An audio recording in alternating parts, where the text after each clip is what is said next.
Hello class 4 बच्चों, एक बार फिर ऑनलाइन क्लास में आप सभी लोगों का मैं वेलकम करती हूँ। जैसा कि आप लोगों को पता है कि कोविड का जो दौर है वो अभी भी चल रहा है बच्चों, और उसी की वजह से आपकी जो क्लासेस हैं वो प्रॉपर नहीं लग पा रही हैं। तो अभी हम ऑनलाइन क्लास के माध्यम से ही अपनी पढ़ाई को जारी रखेंगे।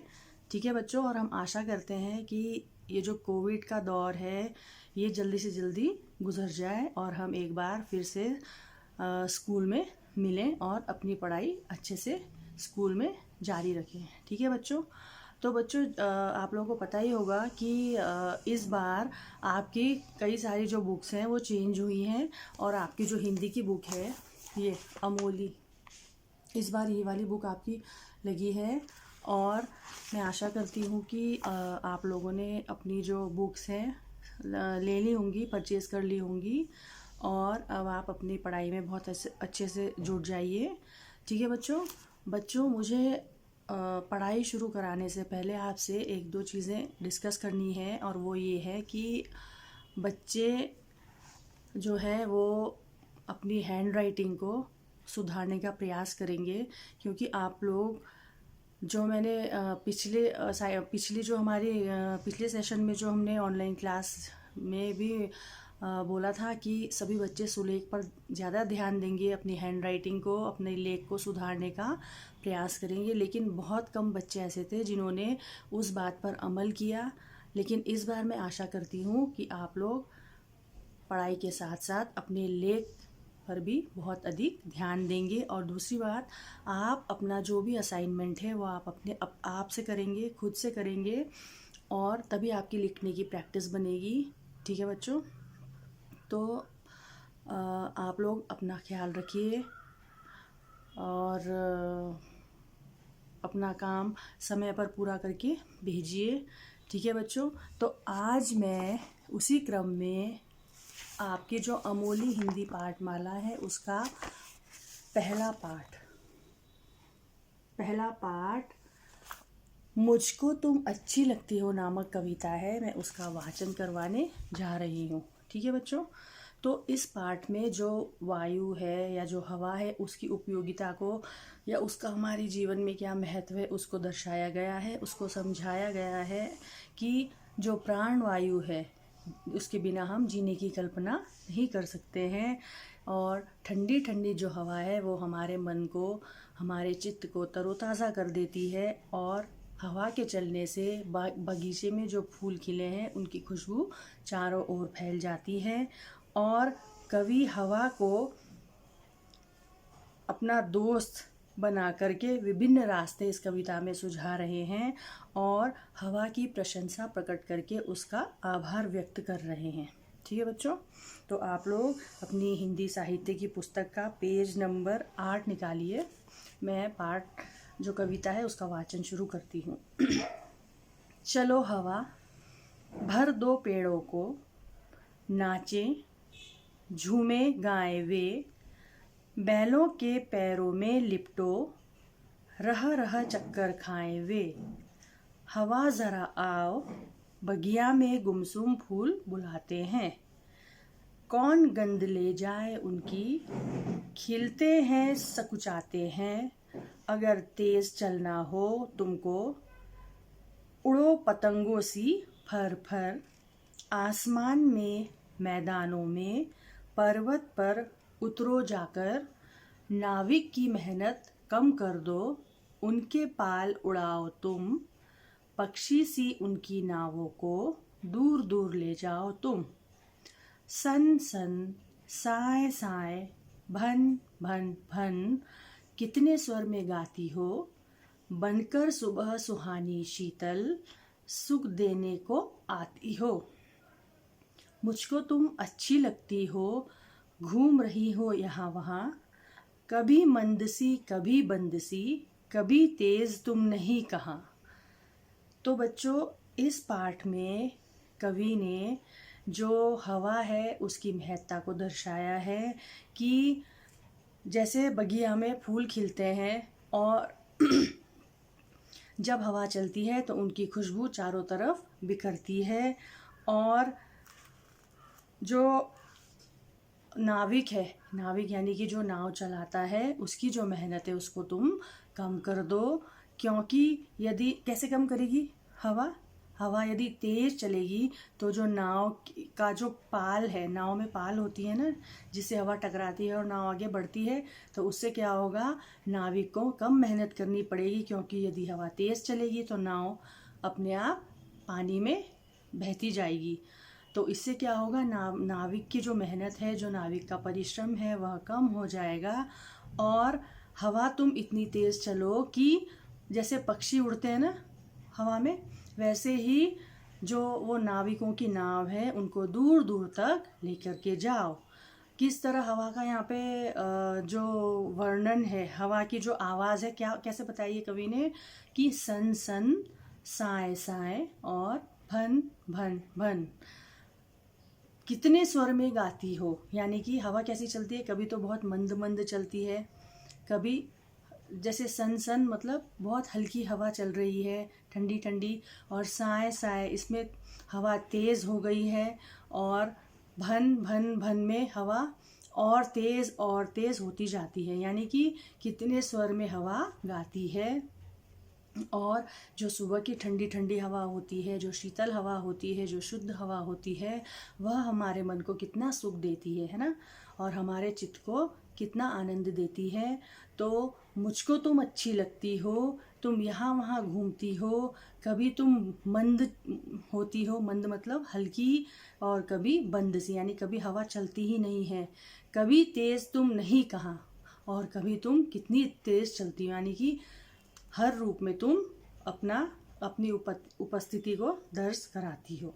तो इस पार्ट में हमने क्या सीखा, इसमें हमने सीखा कि हवा की आवश्यकता एक तो, और दूसरी सबकी मदद करना, और प्रकृति के विभिन्न रूपों का परिचय सीखा। कैसे हवा की आवश्यकता कैसे सीखी, कि फूल की खुशबू को चारों तरफ महकाने के लिए हवा की आवश्यकता होती है, और ठंडी व शीतल हवा हमारे चित्त को आनंद देती है, और उस आनंद को प्राप्त करने के लिए भी हमें हवा की आवश्यकता होती है। और यहाँ पर दूसरा जो पॉइंट है कि सबकी मदद करना, कैसे, किसकी मदद की हवा ने, नाविक की मदद कैसे की, हवा तेज चली जिससे कि नाविक की जो नाव है वह अपने आप पानी में बहती चली गई। और प्रकृति के विभिन्न रूपों से परिचय, कैसे प्रकृति का परिचय ऐसे दिया कि जैसे प्रकृति में क्या क्या आता है, पेड़ पौधे, नदी, बगिया, फूल, है ना, ये सब आता है। तो इन सब का भी यहाँ पर कवि ने बहुत अच्छा वर्णन किया हुआ है। तो बच्चों, मैं आपको इसी पाठ से संबंधित गृह कार्य दूंगी। आप लोग एक बार इस कविता को बहुत अच्छे से अपने घर में दोहराइएगा, और जो कठिन शब्द हैं उनका अभ्यास कीजिएगा, उनको समझने की कोशिश करिएगा। ठीक है बच्चों। तो बच्चों, अभी हमने कविता का वाचन पूरा किया। अब आप लोग पेज नंबर 9 में जो ये शब्दार्थ हैं, और आज हम प्रश्न उत्तर जो पाठ के पीछे दिए हैं उनको भी हम डिस्कस करेंगे। ठीक है। तो आप लोग पेज नंबर 9 निकालिए। इसमें शब्दार्थ दिया गया है, जैसे बगिया, तो बगिया का क्या अर्थ होता है, छोटा बगीचा।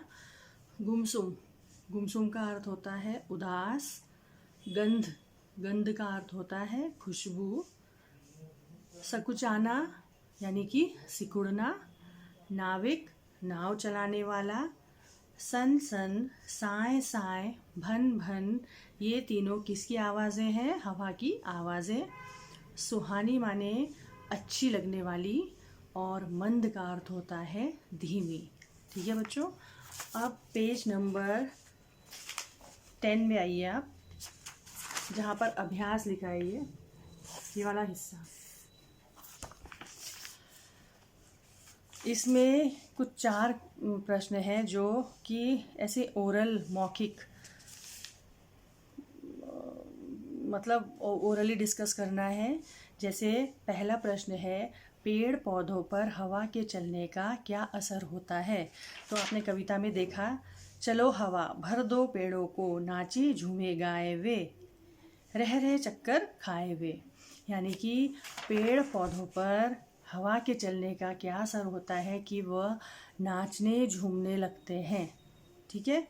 ख, फूलों को गुमसुम क्यों कहा गया है? फूलों को गुमसुम इसलिए कहा गया है क्योंकि फूल बगिया में खिलते हैं और मुरझा जाते हैं। वे अपनी जो गंध है वे सब जगह फैलाना चाहते हैं और उनकी जो सुगंध है उसको हवा ही सब जगह फैला सकती है, तो हवा के न चलने से फूल गुमसुम है। कवि ने हवा को कहाँ कहाँ जाने को कहा है? देखो, कवि ने हवा को कहाँ कहाँ जाने को कहा है कि अगर तेज चलना है तुमको, उड़ो पतंगों सी फर फर, आसमान में, मैदानों में, पर्वत पर उतरो जाकर।